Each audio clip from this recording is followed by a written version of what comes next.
ओम श्री गणेशाय नमः। जय श्रीमन्नारायण, जय आदिशक्ति माता। दोस्तों, आज हम एक ऐसी कथा का श्रवण करेंगे जिसमें कर्म कभी किसी का भी पीछा नहीं छोड़ती। दोस्तों, जिंदगी सड़क की तरह है, यह कभी भी सीधी नहीं होती। कुछ देर बाद मोड़ अवश्य ही आ जाता है, इसलिए धैर्य के साथ चलते रहो। आपकी जिंदगी सुखद मोड़ आपका इंतजार कर रहा है। दोस्तों, मुश्किलें अगर दरवाज़ा खटखटा कर आए तो कभी डरो मत, निडर होकर दरवाज़ा खोल दो, क्योंकि क्या कामयाबी अपना भेष बदल कर आती है। याद रखना दोस्तों कि जीवन में खाली व्यक्ति ही सबसे ज़्यादा दुखी होता है।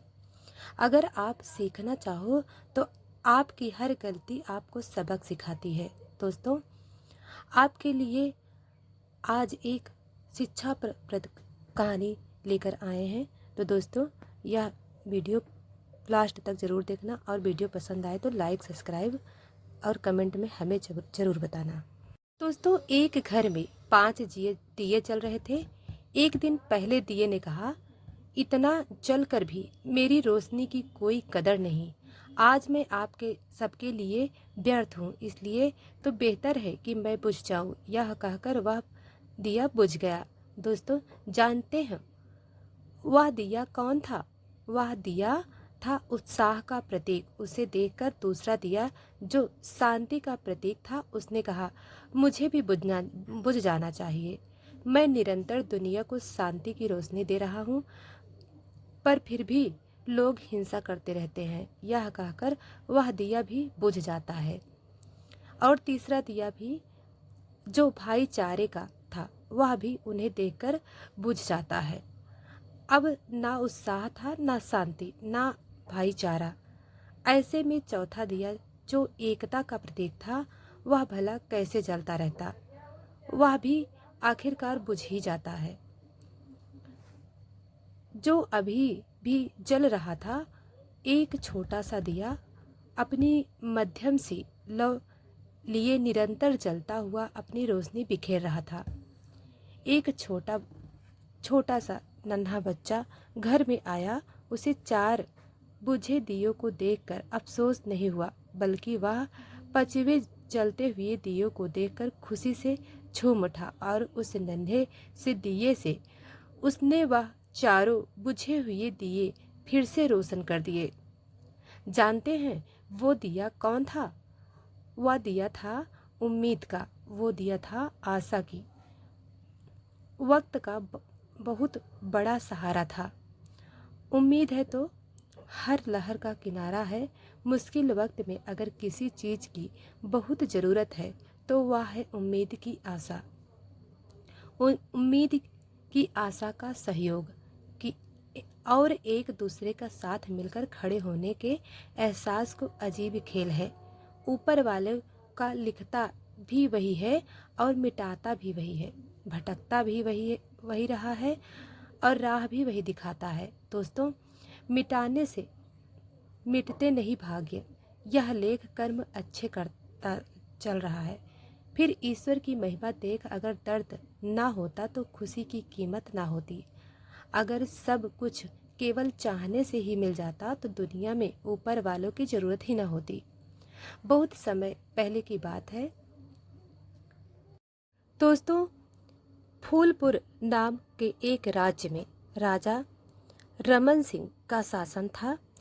राजा रमन सिंह एक न्यायप्रिय और अपनी प्रजा की भलाई करने वाले शासक थे। उनके दरबार में कई मंत्री और दरबारी थे, जिनमें से एक प्रमुख मंत्री यशपाल थे, जो समय समय पर राजा को उचित सलाह देते थे। उसी राज्य में एक प्रसिद्ध ज्योतिषी रहते थे, जिनका नाम महर्षि वेद्यांग था। वे ज्योतिष विद्या में अत्यंत निपुण थे और भविष्यवाणी करने में सिद्ध माने जाते थे। विद्वान होने के बावजूद वे एक साधारण जीवन जीते थे।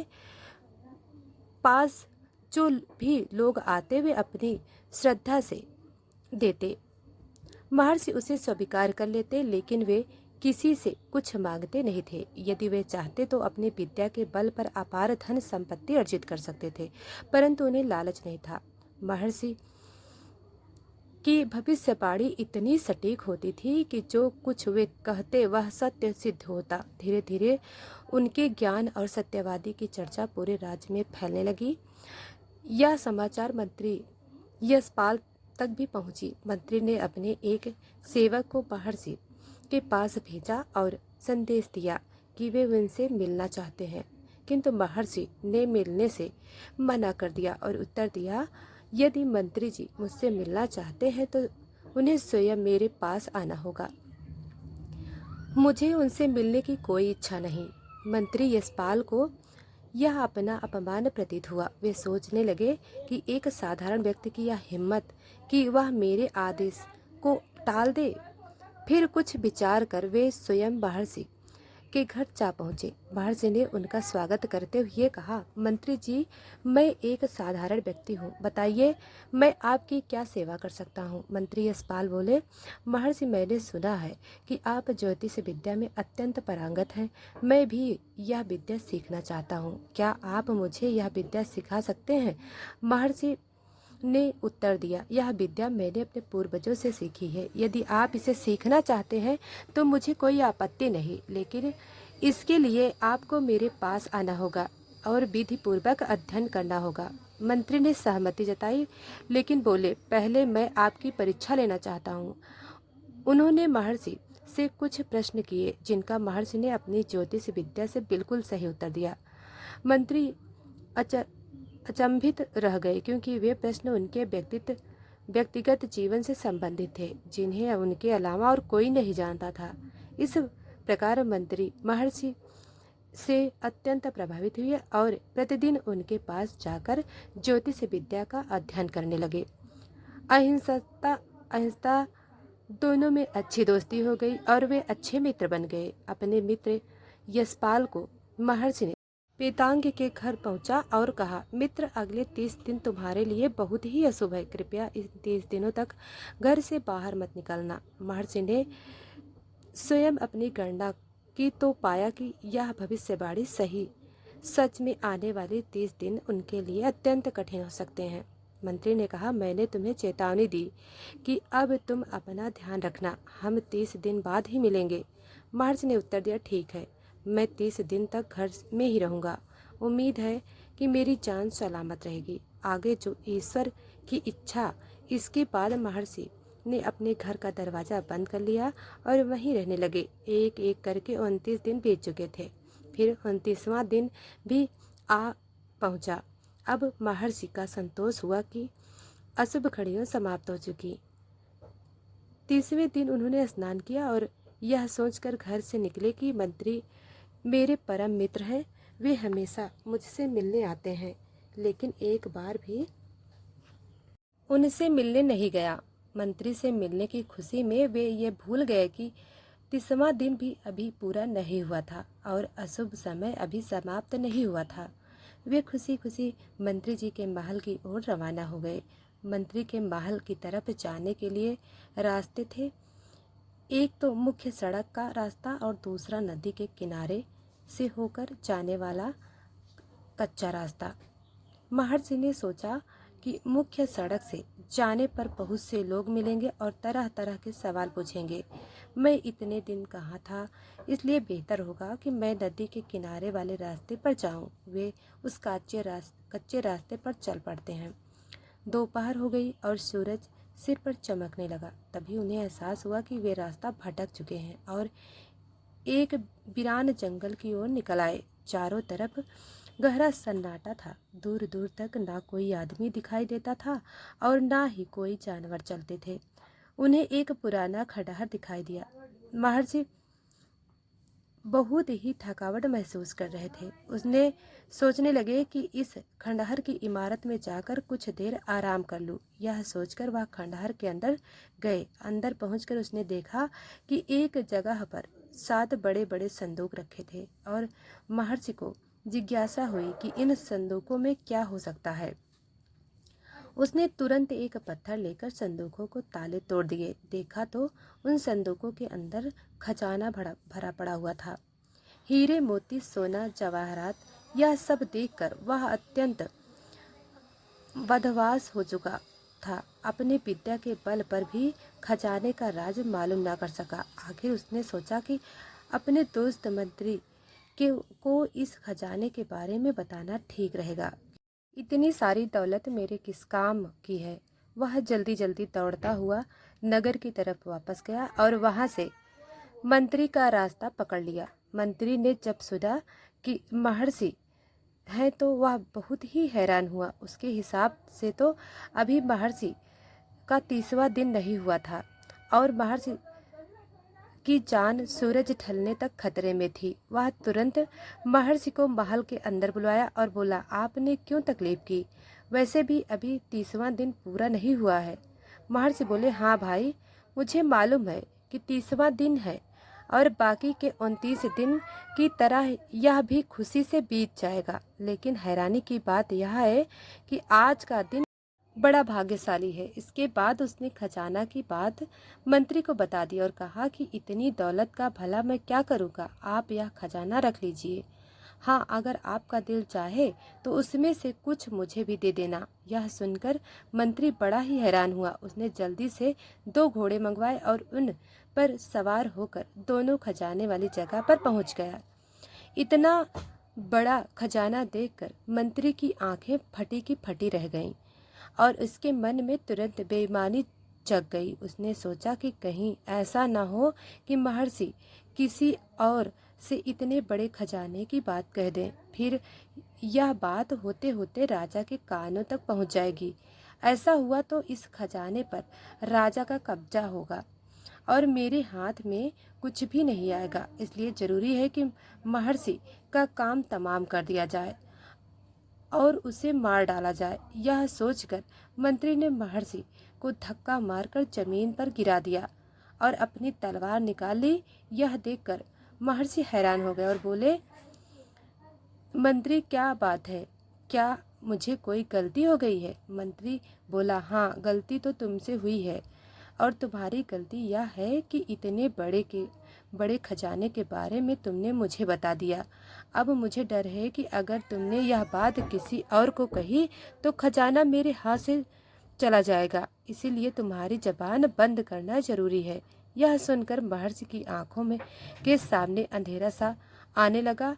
वह बोला, मैं वचन देता हूँ कि यह बात किसी और से नहीं कहूँगा। मंत्री ने हंसकर कहा, बकवास बंद करो, तुम अपनी जान बचाने के लिए यह कसम खा रहे हो। महर्षि ने उससे बहुत ही मन्नत की, दया की भीख मांगी, लेकिन मंत्री के सिर पर तो मानो खजाने का भूत सवार हुआ था। जब महर्षि ने देखा कि उसकी जान बचाने की कोई उम्मीद नहीं है तो वह बोला, मंत्री, अगर तुम मेरी जान लेना चाहते हो तो मेरी जान आखिर इच्छा पूरी कर देना।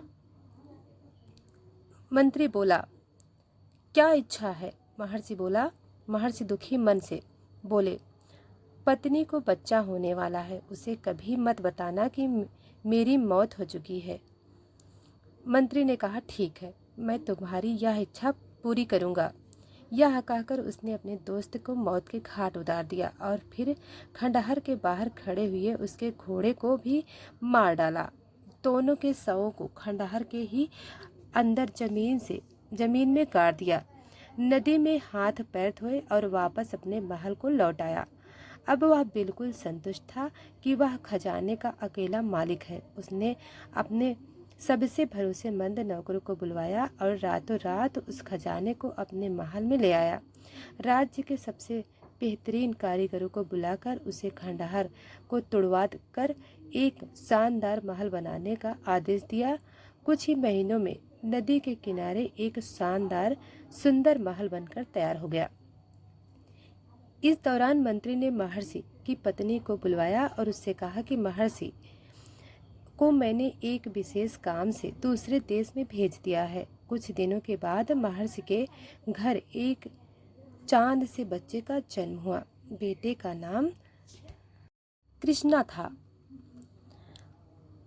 जन्म पर कृष्णा की माँ अपने पति को याद करके बहुत ही रोई, क्योंकि बहुत समय हो गया था उसकी कोई खोज खबर नहीं मिली। वह बदनसीब कई बार अपने पति के बारे में पता करने के लिए मंत्री के महल में गई, मगर पहरेदार ने उसे धक्के देकर बाहर निकाल दिया। वह इसी को अपना भाग्य समझकर घर बैठ गई और मेहनत मजदूरी करके अपने बच्चों को पालने लगी।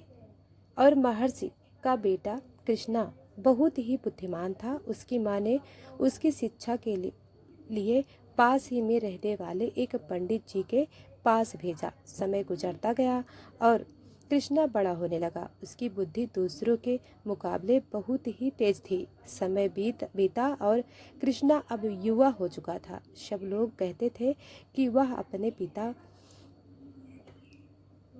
पिता से ज़्यादा बुद्धिमान है।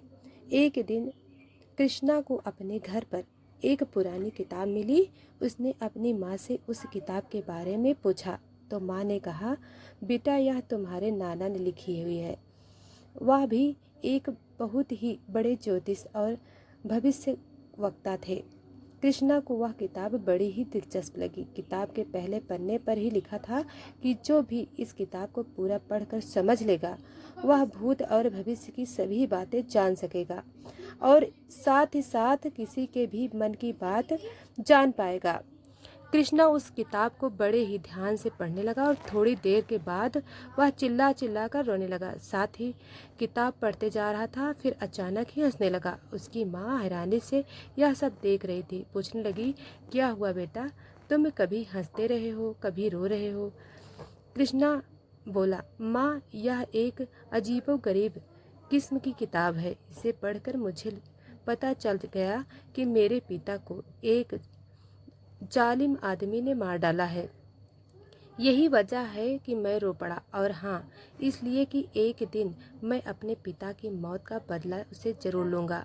सच बात जानकर कृष्णा की माँ बहुत रोई, लेकिन कृष्णा ने उसे दिलासा दिया, यह किताब मुझे बताती है कि एक दिन राजा अपना मंत्री बनाएंगे मुझे, और मेरे पिता का कंकाल अभी भी वहीं पर दबा हुआ है जहां मंत्री ने अपना नया महल बनवाया है। उसने वहीं पर मेरे पिता की हत्या की है। अच्छा, अब मैं बाजार जाकर कुछ खाने पीने का राशन लेकर आता हूँ। कृष्णा की माँ ने कहा, बेटा राशन के लिए हमारे पास पैसे नहीं हैं। माँ आप चिंता मत कीजिए, इस किताब ने मुझे ऐसा तरीका बताया जिससे बिना पैसे के ही हमें राशन मिल जाएगा। यह कहकर कृष्णा गांव के बनिए के पास गया और बनिए से बोला, क्या तुम मुझे जानते हो? बनिए ने कहा, तुम महर्षि के बेटे हो। कृष्णा ने जवाब दिया, ठीक है, ठीक कहा। तुम कल से रोज मेरे घर पर 2 बोरी आटा, 3 बोरी चावल, 1 बोरी दाल और घी, 1 टीना घी भेज देना। दुकानदार बोला, वह तो ठीक है, लेकिन इसके पैसे कौन देगा? कृष्णा ने घूर कर बनिए को देखा और कहा, तुम भूल गए कि अभी कुछ दिन पहले ही मैं एक किसान को तुम्हारे पास 100 मन अनाज बेचने के लिए लाया था और तुमने धोखे से उसका सारा अनाज हथिया लिया। और यही बात मैं अपने न्यायप्रिय राजा को बता दूंगा तो वह तुम्हें काल कोठरी में डाल देंगे। कृष्णा के मुंह की यह बात सुनकर बनिया थर थर कांपने लगा।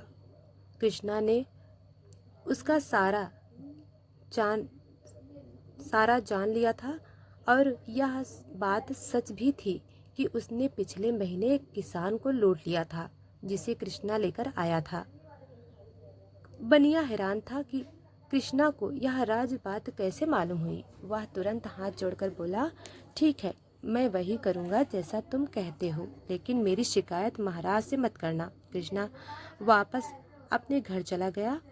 अब वह आराम से अपने नाना की लिखी हुई किताबें पढ़ने लगा। जैसे जैसे वह किताबें पढ़ता चला गया, सैकड़ों और हजारों बातें उसे मालूम होती चली गई। यहाँ तक कि वह इस विद्या में इतना माहिर हो गया कि सारे चलते आदमियों के दिल की बात भी वह जान लेता था। और कभी ऐसा न हुआ कि उसके मुंह से निकली हुई बात गलत साबित हुई हो। लोग उसके बारे में कहते थे कि वह अपने पिता महर्षि से भी ज़्यादा बुद्धिमान और काबिल है। एक दिन कृष्णा की माँ ने, बेटा मेरा मन ताजे कमल, ककड़ी और जंगली शहद खाने को हो रहा है, लेकिन शहद में यह चीज़ें कहीं नहीं मिलती हैं।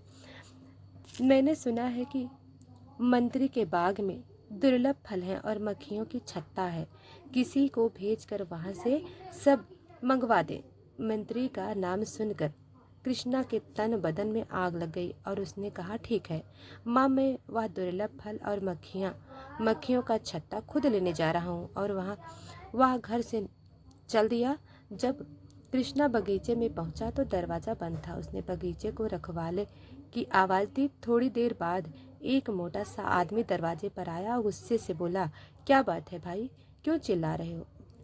कृष्णा बोला, मेरी माँ का दिल दुर्लभ फल और मक्खियों का छत्ता खाने को हो रहा है, बस वही चाहता हूँ। वह आदमी बोला, तुम जानते हो कि मंत्री जी का बाग बगीचा है, कोई दुकान नहीं है। दफा हो जाओ, यहाँ से चले जाओ। रखवाला दरवाज़ा बंद करने वाला था कि कृष्णा चिल्लाकर कहा, खबरदार, दरवाज़ा मत बंद करना। कल जो सांप तूने मारा था उसकी माँ तुझे टसने के लिए छिपी बैठी है। यह बात सुनकर रखवाला हैरान रह गया। उसने झुककर बाग में इधर उधर देखा तो सचमुच एक नागिन वहाँ दिखाई दी। रखवाला ने मन में सोचा, मैं इसे ऐसे ही डांट दिया। वह पूछने लगा कि तुम्हें कैसे पता चला? कल मैंने सांप मारा था और उसे उसकी माँ डसने वाली है। दोस्तों, कृष्णा ने कहा, तुम्हें इस बात से कोई मतलब नहीं होना चाहिए। तुम्हें साथ देना है तो दो, वरना चाहता हूँ। रखवाला बोला, अरे गुस्सा क्यों हो रहे हो? चलो मेरे अंदर चलो, मैं तुम्हें सारा फल और मक्खियों का छत्ता दूंगा, लेकिन यह बात किसी को मत बताना, वरना मंत्री मेरी खाल खिंचवा देंगे। कृष्णा बोला, तुम उसकी चिंता ना करो, उसकी जिंदगी के अब थोड़े ही दिन रह गए हैं। रखवाले ने कृष्णा को एक तरफ बिठाया और उसके लिए फल और मधुमक्खियों का छत्ता लेने के लिए चला गया। इस दौरान मंत्री टहलते हुए बाग में आ पहुंचा। उसने कृष्णा को देखा तो रखवाले ने पूछा कि यह कौन है? रखवाला बोला, हुजूर, यह लड़का बड़ी अजीबोगरीब बातें करता है जो मेरी समझ से बाहर है। फिर उसने फल मांगने और सांप की बात उसे बता दी। मंत्री बड़ा हैरान हुआ और वह कृष्णा को गौर से देखने लगा और उसने रखवाले को वहां से जाने के लिए कह दिया और कृष्णा से पूछा, लड़के तुम कौन हो? तुम्हारा नाम क्या है? तब कृष्णा ने जवाब में कहा, मेरा नाम कृष्णा और मेरे पिता का नाम महर्षि वेदव्यांग। महर्षि का नाम सुनते ही मंत्री कांप गया। उसके अंदर डर समा गया, लेकिन वह फिर संभल कर बोला, तुम्हारे पिता को मैं जानता हूँ, बड़े ही नेक आदमी दिल के थे। वह मैंने उसे एक काम से देश से बाहर भेजा हुआ है। यह सुनकर कृष्णा को गुस्सा आ गया और वह बोला, आप गलत कहते हैं, मेरे पिता अब इस दुनिया में ही नहीं है। उन्हें एक निर्दयी आदमी ने धन के लालच में मार डाला है। अब मैं अपने पिता की हत्या का बदला लेना चाहता हूँ।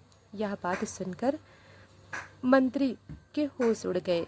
वह समझ गया कि इस लड़के को सब मालूम है और यह मुझसे बदला लेकर ही रहेगा। किसी तरह धोखे से इसे ठिकाने लगाना पड़ेगा। दोस्तों, मंत्री बोला, दुख की बात है कि तुम्हारे पिता की हत्या हो गई है। मुझे इसकी जानकारी नहीं थी, लेकिन अब मैं उसी पापी को अपने हाथों से सजा दूंगा। अच्छा, अब तुम यह बताओ कि तुम बाग में क्या करने आए हो? कृष्णा बोला, मुझे फल और मधुमक्खियों का छत्ता चाहिए जो सिर्फ इसी बाग में होता है। मंत्री बोला, ठीक है, तुम यही रुको, मैं अभी किसी नौकर को बुलाकर फल और मक्खियों का छत्ता तोड़वा ले आता हूँ। यह कहकर मंत्री एक तरफ चला गया और अपने एक खास नौकर को अकेले में बुलाकर कहने लगा, एक लड़का उधर बाग में बैठा हुआ है, तुम उसे बहला फुसला कर धोखे से किसी भी तरह तहखाने में ले जाओ और वहाँ बंद कर दो, ताकि वह वहीं भूखा प्यासा तड़प कर मर जाए।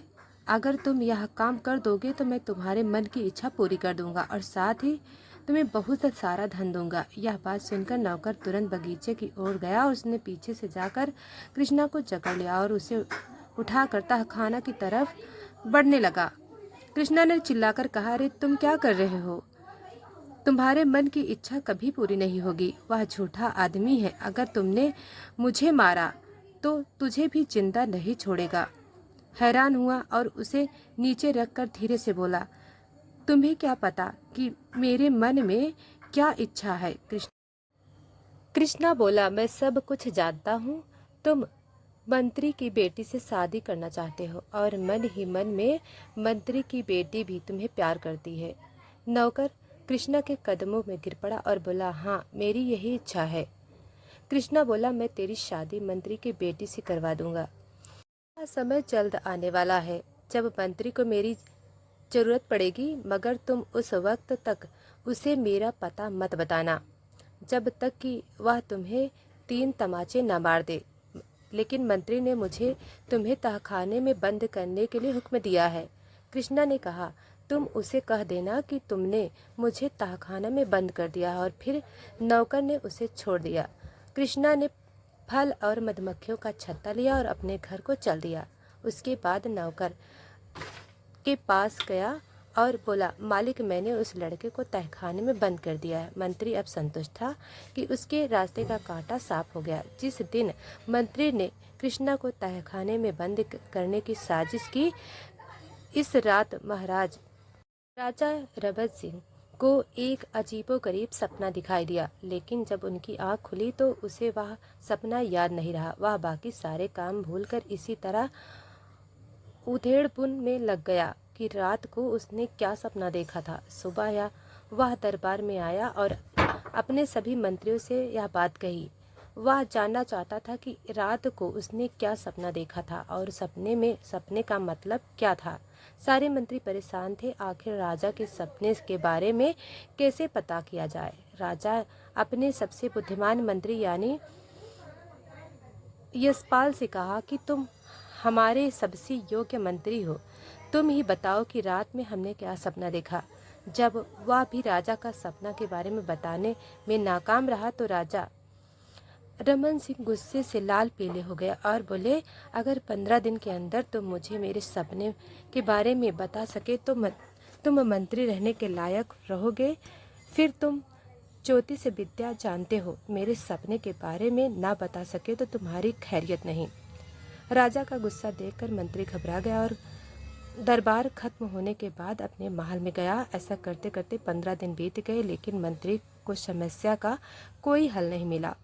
तभी अचानक उसे महर्षि के बेटे का ख्याल आया। वे सोचने लगे कि मैंने क्यों उसे मरवा दिया। अगर आज जिंदा होता तो जरूर सपने के बारे में मुझे बता देता। फिर मंत्री को ख्याल आता है, हो सकता है वह जिंदा हो। नौकर उसे छोड़ दिया हो। फिर उसने उस नौकर को बुलवाया और कहा, बहुत दिन पहले मैंने तुम्हें एक लड़के को तहखाने में डालने को कहा था। मुझे यकीन है कि तुम्हारे हाथों से बच निकला होगा। नौकर ने कहा, नहीं हुजूर, मैंने तो उसे तहखाने में बंद कर दिया था। अब तक उसकी हड्डियां भी गल गई होंगी। मंत्री आग बबूला हो गया और नौकर को एक के बाद एक 3 तमाचे मारने लगे और बोला, तू झूठ बोलता है, सच बता। नौकर बोला, मालिक, सच बात यह है कि लड़का जिंदा है। मंत्री यह बात सुनकर खुश हुआ और बोला, यह बात तूने मुझे पहले क्यों नहीं बताई? नौकर बोला, हुजूर, बात मुझे इस लड़के ने कही थी कि जब तक तुम्हें 3 तमाचे ना मारे आपको सच बताऊं। मंत्री ने कहा, ठीक है, तुम जाओ और कृष्णा को लेकर आओ। नौकर तुरंत कृष्णा के घर गया और उन्हें लेकर आया और मंत्री ने कृष्णा से माफी मांगी और कहने लगा, राजा रमन सिंह ने एक सपना देखा है। वह भूल चुका है कि क्या सपना था। तुम अपनी विद्या के बल पर सबका सपना बताओ और उस सपने का मतलब भी बताओ, तभी दरबारी की जान बच सकती है। कृष्णा ने कहा, ठीक है, अगर यह बात है तो कल आप दरबार में राजा से कहिए कि आपका एक शिष्य राजा के सपने के बारे में बता सकता है। फिर दरबार में मुझे बुला लिया जाएगा। मैं वहीं पर राजा के सामने की बात राज बता दूंगा। इस समय मुझे अब जाने दीजिए। मंत्री बेचारा क्या करता, वह इस बात पर राजी हो गया। अगले दिन राज दरबार में मंत्री ने राजा से बात कही कि मेरा एक शिष्य जो आपके सामने सपने का रहस्य बता सकता है। राजा ने एक सिपाही को कृष्णा को बुलाने के लिए भेज दिया और थोड़ी देर बाद सिपाही खाली हाथ लौटकर वापस आया और बोला, महाराज, कृष्णा दरबार में आने को तैयार है, परंतु उसे कोई सवारी पसंद नहीं आ रही है। उसने एक अजीब शर्त रखी है। कहता है कि वह सिर्फ मंत्री के पीठ पर सवार होकर महल में आएगा। दरबार में सब यह बात सुनकर जोर जोर से हंसने लगे और राजा ने कहा, मंत्री, जो लगता है आपने अपने शिष्य की बड़ी ही तकलीफ दी है, इसलिए वह आपको बेइज्जत करना चाहता है। खैर, कारण जो भी हो, हमें अपने सपने के बारे में जानना है। वह कहिए, जैसा आपके शिष्य ने कहा है। जाओ, उसे अपने पीठ पर बिठाकर ले आओ। मंत्री चाहते हुए भी शर्मिंदगी के साथ कृष्णा को घर पर पहुंचा और कृष्णा को उछलकर उसकी पीठ पर बैठ गया और चाबुक मारता हुआ रास्ते भर बोलता हुआ आया, देखो ये लोग, आज मैं अपने पिता के हत्यारे के साथ क्या सलूट कर रहा हूँ। महल पहुंचकर वह मंत्री को पीठ से उतारा और राजा ने पूछा, युवक, पहले यह बताओ, मंत्री ने तुम्हारे साथ ऐसा क्या किया जो तुमने उसे यह सजा दी? कृष्णा बोला, महाराज, इसने मेरे बेकसूर पिता की हत्या की है। मंत्री चिल्लाया, हुजूर, यह झूठ बोल रहा है। मैंने इसके पिता को एक काम से देश के बाहर भेजा हुआ है। कृष्णा ने कहा, नहीं महाराज, मेरे पिता और उनके घोड़े की हड्डियों का कंकाल आज भी नदी के पास महल के नीचे मौजूद है। राजा बहुत ही हैरान था। राजा ने कहा, ठीक है, मैं इस बात की छानबीन करवाऊंगा। पहले तुम यह बताओ कि मैंने क्या सपना देखा है और उस सपने का मतलब क्या है। कृष्णा ने कहा, महाराज, आपने देखा कि आसमान में एक उड़ता हुआ पक्षी आया। उसकी चोंच में अंगूर का एक गुच्छा था। उसने अंगूर के गुच्छे को 7 दाने थे।